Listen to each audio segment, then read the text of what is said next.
Hier, j'ai passé la journée à construire un outil qui mesure ce que les membres utilisent dans l'espace premium. Il tourne, il est en ligne, et ce matin, le mail du brief n'est toujours pas parti. La question que j'emmène en marchant avec mon café, comment je fais la différence sur le moment entre construire et fuir. C'est parti.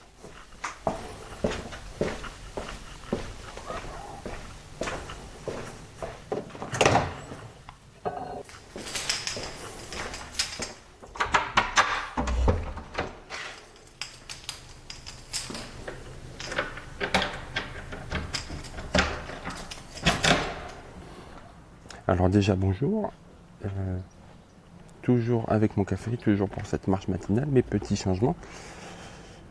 Hier j'ai décidé de publier ces réflexions sur le podcast Osons Vendre. Donc si tu es là, c'est que tu es en train d'écouter le podcast Osons Vendre. Alors déjà on va s'attarder un petit peu sur le pourquoi j'ai pris cette décision. Et c'est une bonne question.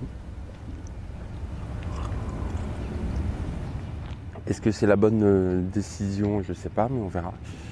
C'est parti du fait que les réflexions allaient grandement porter sur comment organiser mon activité,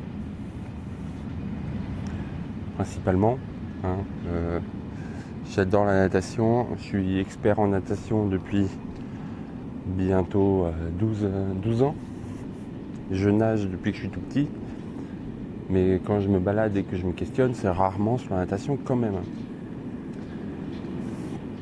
Et qu'en ce moment, ce qui me trotte dans la tête, c'est le fait que je suis en train de commencer à gagner ma vie avec SwimSmart. Je suis en train de réussir à vivre de ma passion selon mes propres règles. Donc c'est un peu ça qui tourne en boucle dans ma tête. Donc c'est tout naturellement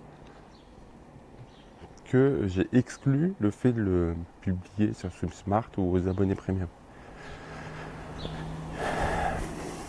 Ensuite, je me suis dit que ça allait être des questions, que des réflexions, des doutes, que peut-être que toi, solopreneur, auto-entrepreneur, créateur d'entreprise, qui n'arrive pas ou n'arrive pas assez à vendre, se pose. Si c'est le cas, rassure-moi, dis-le moi en commentaire. Parce que je serais content de savoir que je ne suis pas le seul à galérer. Et si je peux te montrer quelques pistes où j'ai toujours eu l'intime conviction qu'à plusieurs, on construit mieux, qu'on réfléchit mieux. Donc c'est ma façon à moi de m'intégrer dans ta réflexion. Et pourquoi pas faire un épisode avec toi si tu as envie, si tu as des idées qui résonnent en toi, si tu as des doutes. Ça peut être tout à fait une piste envisagée. N'hésite pas à envoyer un message à theo@swimsmart.fr. Donc ça, c'est la partie pourquoi on en fait un podcast Osons Vendre. Et puis ça colle tout à fait avec la promesse d'Osons Vendre qui est de dire j'explique ce que j'ai fait pour progresser en vente. Donc ça me semble pertinent.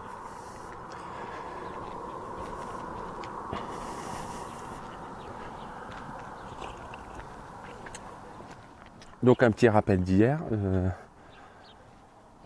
me suis rendu compte que je n'avais aucune idée de ce que faisaient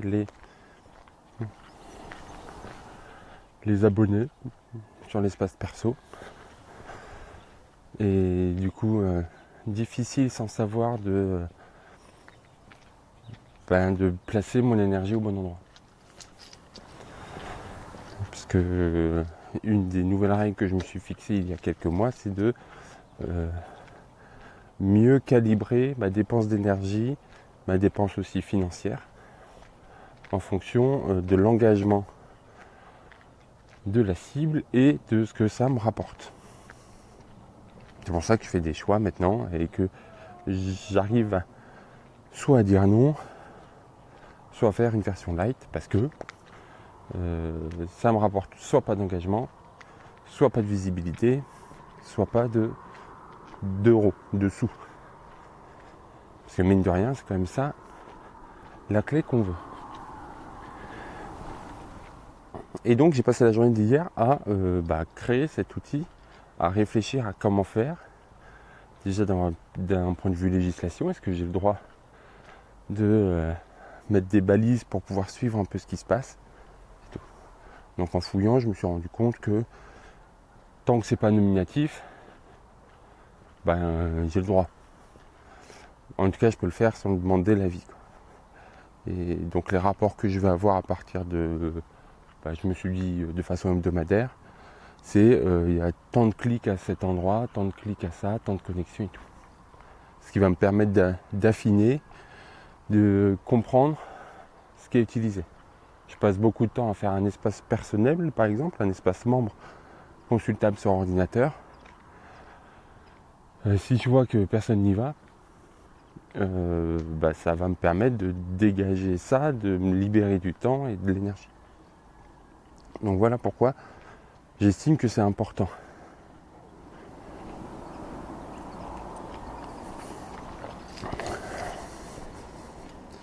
Mais j'ai passé énormément de temps dessus. Et comme j'ai passé du temps dessus, j'ai pas avancé sur d'autres choses.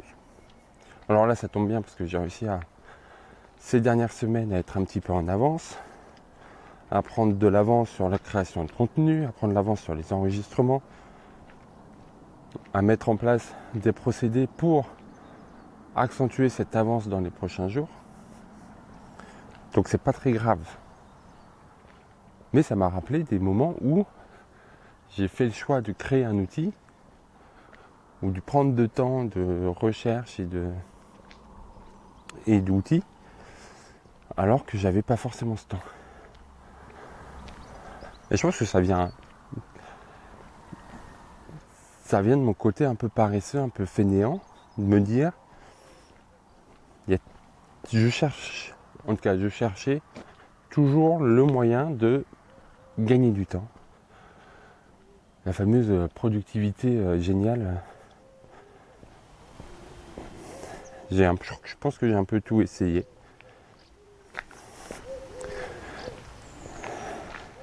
J'ai fait la méthode GTI là. Non, GTD, pardon. Get It Done. Où en fait tu reçois tout dans une boîte de réception que après tu dispatches dans différents classeurs. Alors je dis classeur, moi je faisais sous format numérique, et puis après tu reclasses. J'ai essayé les applications genre Todoist, Things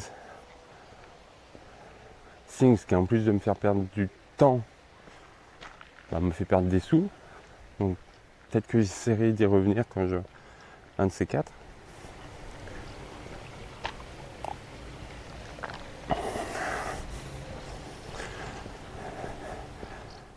Donc bref, j'ai essayé un petit peu tout dans le but d'être plus productif, mieux organisé, de réduire ma charge mentale. Parce que déjà, j'ai le cerveau, dès que j'ai un truc en tête, j'ai tellement peur de l'oublier qu'il monopolise ma bande passante jusqu'à m'empêcher de me dormir parce que je me réveille, parce que j'ai peur de l'oublier, quoi.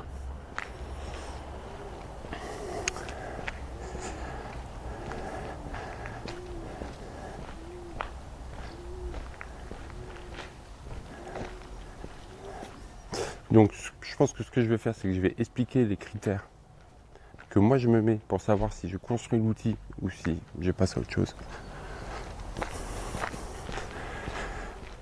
Et après, je pourrais te parler de ma façon de m'organiser. Enfin, je te demande, mais bon, je suis tout seul à parler en buvant mon café dans la rue, donc déjà je passe pour un fou, mais en plus je vais pas avoir de réponse. Donc on part sur quels sont les critères. À quel moment je me dis, tiens, là tu peux prendre le temps pour créer ton outil, et là tu peux pas, il faut que tu avances sur autre chose.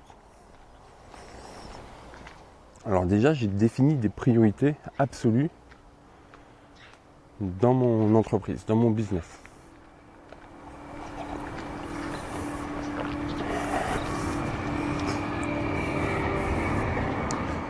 À savoir que la priorité absolue numéro 1, c'est d'avoir les épisodes de podcast qui sont publiés. J'estime que c'est ça qui va faire que qui va instaurer la confiance, qui va permettre de changer des gens qui connaissent SwimSmart en des gens qui apprécient SwimSmart. C'est ça mon élément différenciant, c'est là où je suis bon, c'est quand je parle de natation. Donc ma priorité absolue, c'est de publier des épisodes de podcast. Ma priorité absolue numéro 2, c'est d'avoir un contenu Instagram plein à 100%. Je veux tous les jours avoir 3 contenus Instagram de publier, dont un réel et un réel d'essai. Plus un réel d'essai. Donc ça fait 4 contenus. Parce que c'est ça qui augmente ma découvrabilité, parce que le fait de publier autant, j'ai remarqué un gros boom dans mon nombre d'abonnés, dans mon nombre d'interactions, dans mon nombre d'écoutes. Voilà. Instagram, c'est vraiment mon canal d'acquisition d'auditeurs numéro 1. Donc il faut absolument que celui-là soit plein. Et en fait, d'avoir mis en place ces 2 priorités, les questions maintenant que je me pose, c'est est-ce que ça aide ma priorité absolue numéro 1 ? Oui, non. Si c'est oui, je ne pose pas de questions, j'y vais. Est-ce que ça aide ma priorité absolue numéro 2 ? Oui, non. Si c'est oui, pas de souci, j'y vais. Et si ça n'aide pas la priorité absolue numéro 1, là je réfléchis. Là je réfléchis si est-ce que la priorité 1 et 2, elles sont assouvies aujourd'hui. Est-ce que j'ai bien mes épisodes de podcast de prévus cette semaine et la semaine prochaine ? Est-ce que j'ai bien le contenu Instagram qui est prévu pour aujourd'hui et demain ? Si oui, je peux me permettre de prendre un peu de temps pour faire ça. Alors, c'est pas je me jette tout de suite dedans. C'est je peux prendre du temps pour réfléchir. Et la réflexion va se porter sur l'impact. Est-ce que l'impact de l'outil, il va me faire gagner du temps ? Parce que je vais produire plus vite, parce que je vais avoir des informations plus rapidement, parce que les informations vont être automatisées, etc.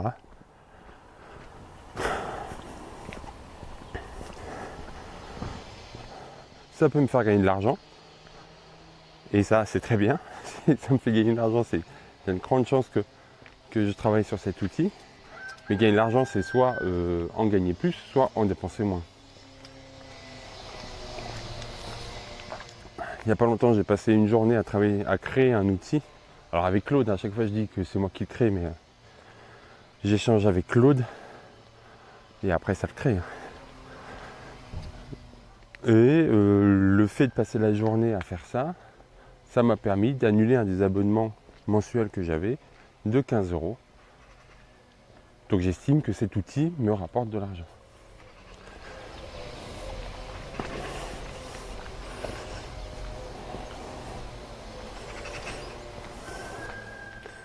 Donc voilà, donc j'ai mis mes priorités absolues, c'est non négociable. Si mes 2 priorités absolues ne sont pas remplies sur un délai que moi j'estime cohérent,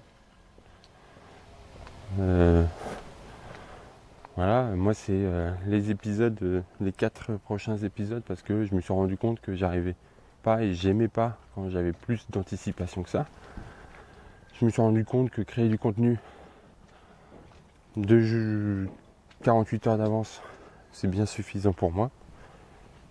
Donc ça c'est mes délais, mais si toi tu as un autre délai, si tu es dans un autre secteur, c'est à toi de fixer tes délais. Donc voilà, mes priorités absolues sont assouvies entre guillemets. Si l'outil aide mes deux priorités absolues, bah là il n'y a pas de souci. Et ben je passe du temps à le faire, à réfléchir. Et je le crée si ça me plaît, si ça me fait effectivement gagner du temps, effectivement gagner de l'argent.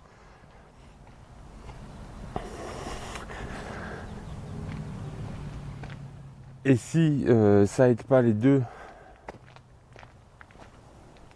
priorités absolues, bah, je vois si j'ai le temps, si j'ai les moyens, si ça me fait gagner du temps, gagner de l'argent. Si ça aide pas mes priorités, que ça me fait pas gagner de temps, que ça me fait pas gagner directement ou indirectement de l'argent, bah je le fais pas.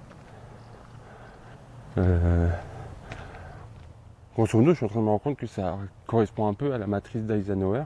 Ouais, c'est l'avantage d'avoir un peu tout essayé, c'est que j'ai pas mal de rapports comme ça. La matrice d'Eisenhower, si tu connais pas, c'est une matrice de gestion des tâches. Et en fait, qui va dépendre de l'urgence et de l'importance de la tâche. Si c'est urgent et très important, tu le fais tout de suite. Si c'est urgent mais pas important, tu délègues, je crois. Si c'est pas urgent mais important, tu planifies. Et si c'est pas important, pas urgent, bah tu supprimes. Et donc là, il y aura une analogie à faire entre la matrice d'Eisenhower et ma façon de voir si je fais un outil ou pas. Mes priorités absolues, c'est urgent et important. Je le fais tout de suite. Et après, tu as compris le principe, mais c'est de se dire, j'ai deux critères. En fonction de ces deux critères, soit je le fais tout de suite, soit je le creuse, soit je le mets à planifier, soit je le fais pas du tout. Et peut-être qu'une tâche ou un outil que tu fais pas tout de suite, pas du tout, ben un mois après, ça le fait parce que à ce moment-là, ça a un impact sur tes priorités absolues. C'est tout à fait possible.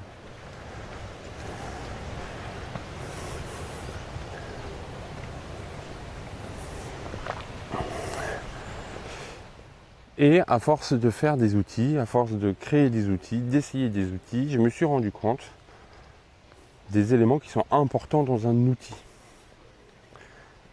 Et maintenant, mon critère numéro 1 pour qualifier si un outil est bon ou pas, si une solution est bonne sur le long terme, parce que moi c'est ce que je cherche, parce que tu sais très bien que quand tu changes d'outil, tu perds un petit peu en productivité, déjà le temps de créer l'outil, le temps de prendre en main l'outil.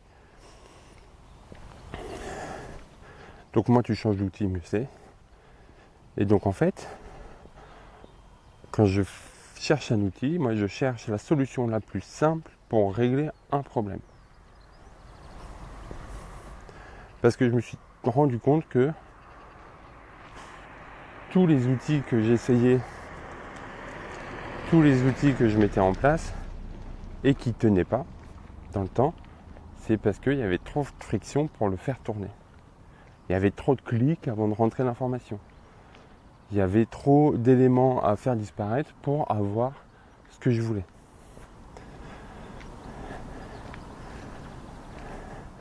Voilà, j'avais fait un super site internet où il y avait toutes mes tâches qui se synchronisaient, il y avait mes mails qui s'y mettaient, il y avait mes réunions, il y avait tout, il y avait tout, il y avait tout.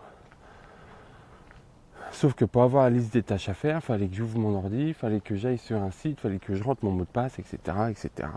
Et du coup, je l'ai fait au début parce que j'étais trop content. Et petit à petit, j'ai arrêté de le faire.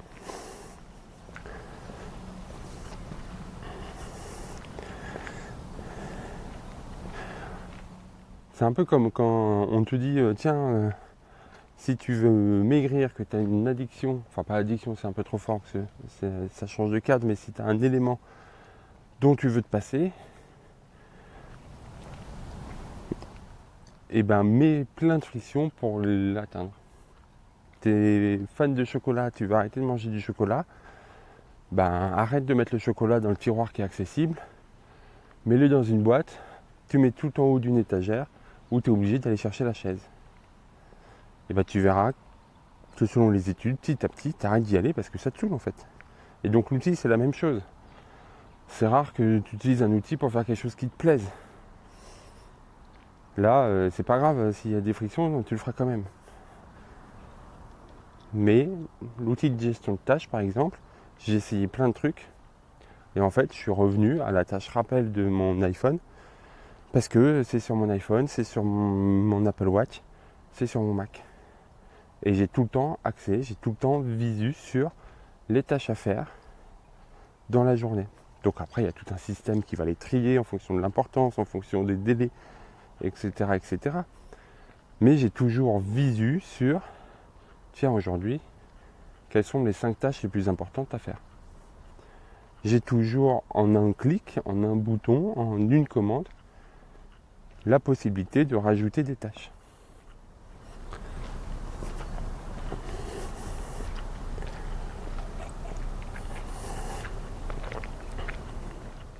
Et c'est cette facilité, ce manque de friction qui fait que cet outil, il est performant pour moi, que cette méthode de travail est performante pour moi.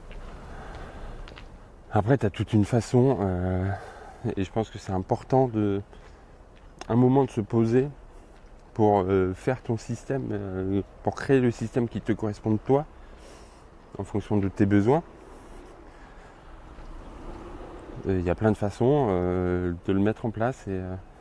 Bon, forcément, il fallait qu'il y ait un problème technique. Donc, je réenregistre un petit peu la fin parce que c'était inaudible. Donc, je te disais que moi, par exemple, j'avais abandonné l'application rappel au début, justement pour une histoire de friction. Parce que rentrer une tâche au bon endroit, avec la bonne date, la bonne priorité, ça me demandait trop d'énergie, trop de temps, donc je ne le faisais pas. Et c'est là que l'IA change tout. Parce que maintenant, je rentre la tâche en vrac dans ma boîte de réception, sans rien qualifier. Donc c'est ultra rapide, en un clic. Et en plus, je le fais en vocal. Et tous les soirs, il y a un moment d'échange entre Claude et moi, où on trie ensemble, en fonction de mes priorités. Parce qu'évidemment, il les connaît. De mon agenda, parce qu'évidemment, il le connaît. Donc la friction a disparu. Et l'outil, lui, il n'a pas bougé depuis que j'ai mis en place. Voilà, désolé, je sors un peu du concept en étant assis à mon bureau, mais vaut mieux ça que ça soit inaudible. Je te laisse une belle fin de journée. À demain pour une nouvelle question et un nouveau café. Salut!